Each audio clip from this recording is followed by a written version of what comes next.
just wanted to do a quick tip on hauling reels.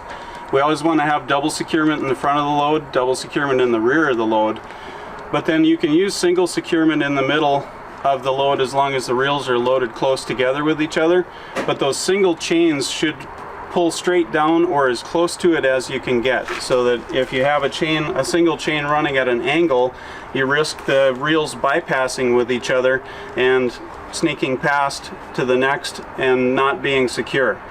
So we're going to cut here for a second and readjust this one to show how it's possible to still fit that ratchet binder straight up and down here and get the proper angle on it.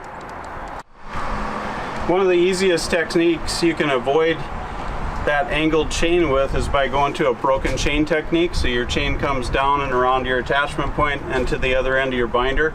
Then you can tighten it up, make sure the opposite side of your broken chain comes tight.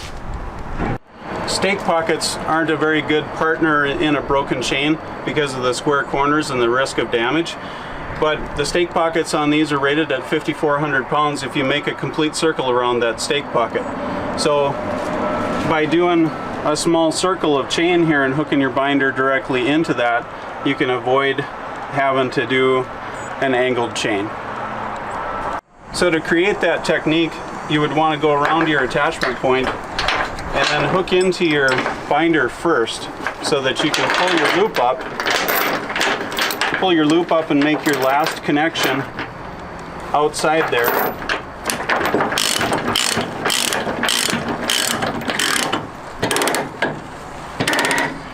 And then you can tighten your binder down. Double check that you don't have hooks in contact with each other or with the trailer.